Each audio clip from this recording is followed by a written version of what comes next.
Hi, let's take a look at X-Men issue 11, written by Jed MacKay, penciled by Netho Diaz, inked by Sean Parsons, and colored by Fer Sifuentes-Sujo. Full spoilers ahead, so you're forewarned. I'm not sure how I feel about this issue. There is a bit of a push and pull on the writing front, in which I'm like, that's good. And then there are parts which makes me go like, why? Hi, Future Tyler here.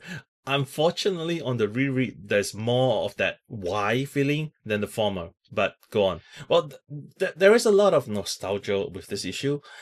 We have the Akanti, Corsair, minus the rest of the Starjammers, and Alpha Flight make an appearance towards the end. Reminiscence of like Claremont Cockrum or Claremont Burn run, which can be a good thing depending on who you ask. But at the same time, I'm also not particularly fond of one of the interactions which took center stage, and is the main thrust of this story, Cyclops and Corsair. Yep, that interaction in this issue feels really forced. Notwithstanding Corsair being creepy AF with like Phoenix in Phoenix issue 2, which Cyclops should have led with instead of what's your angle. I mean, the last time we saw them cross paths was Cyclops rescuing Corsair from the Brood and basically calling for genocide, partly because of what happened to Corsair. And before that, a nice family meal in the summer house on the moon. So this feels like someone had decided that Corsair is first and foremost a scoundrel, pirate, and nothing but a scoundrel pirate, and that he should be written that way. Not only that, Cyclops not listening and basically assumes Corsair came looking for them for safety, which how did Corsair know where the X-Men are right now? And Corsair wasting several opportunities to tell Cyclops that what is actually happening just does not make sense. They are after you. 3 words that can easily be uttered. Like, this is a classic it has to happen this way story, however improbable, because otherwise the story wouldn't have worked. But if that is the case, then perhaps the story needs to be reworked, right? To quote Kelly Sue DeConnick, plot develops from characters. And this is especially true for well-established characters and relationships. But to be fair, the bit with Magic and Corsair is actually a nice one. There is good reason for her wanting to punch him in the face for what he did to the New Mutants very early on during the Age of Krakoa, and punching him in the face when he's dying with a Brood inside him seems less appropriate.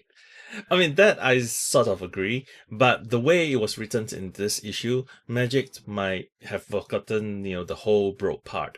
Though, she did not really interact with Corsair then. So I'm just being nitpicky here. Which reminded me, near the beginning of this issue, there is this odd bit regarding Marauders, which I suppose the X-Men reacquired after Q went down with it during the raid. And Q rejoined the X-Men mysteriously at the start of last issue without the Marauders. Anyway, the bit regarding Marauders being Kate's ship, which is technically correct.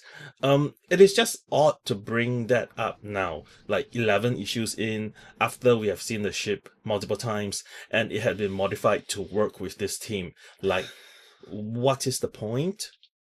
It almost feels like there are 2 cooks on this title.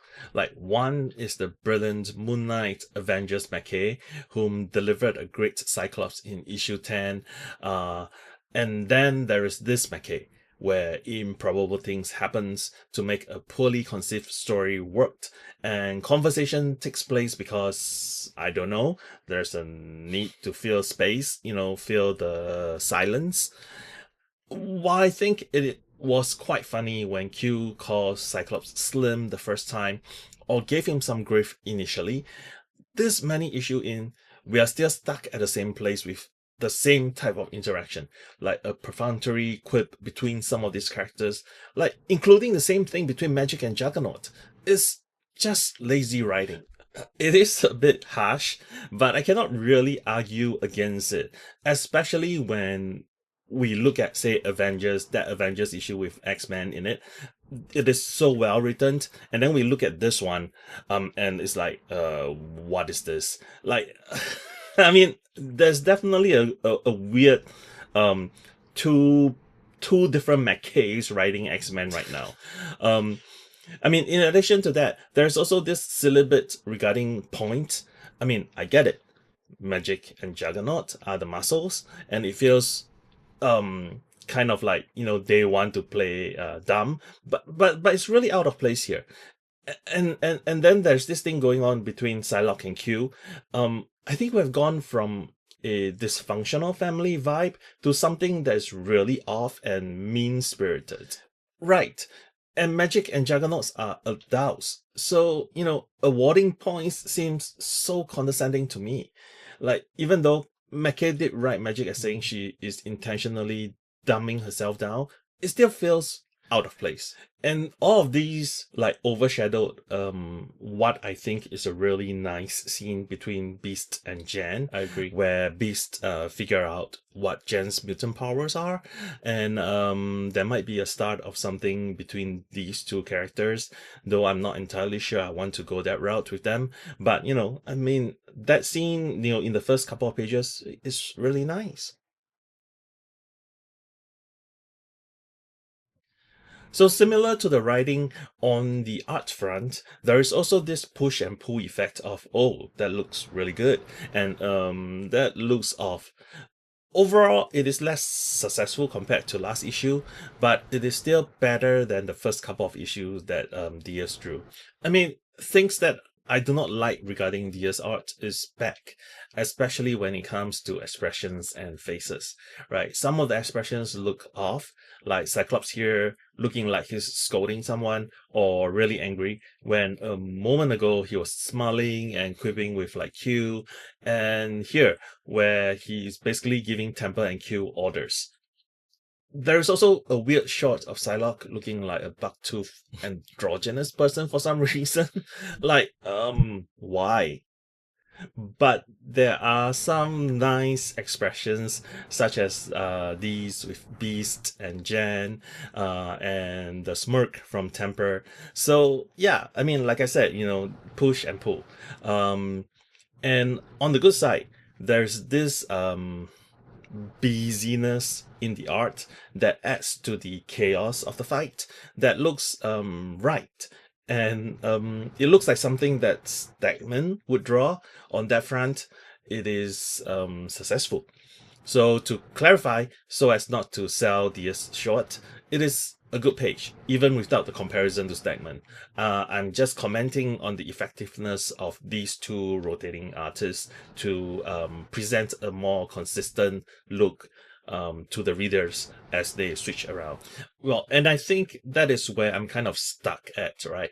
Like on a flagship title like X-Men, I'm kind of surprised that the second artist is not someone that is more seasoned, instead of an artist that is still improving his craft, despite the fact that there are parts of the art that works well as a pair of rotating artists, so that the change is not as jarring. So in conclusion, this is a 2.5 out of 5 for me.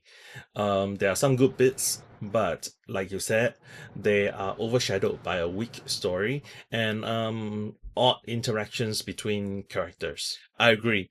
The art is also not good enough to lift the rating. So if you enjoyed this video, please give it a like and subscribe. Please share this with your friends and leave us a comment below.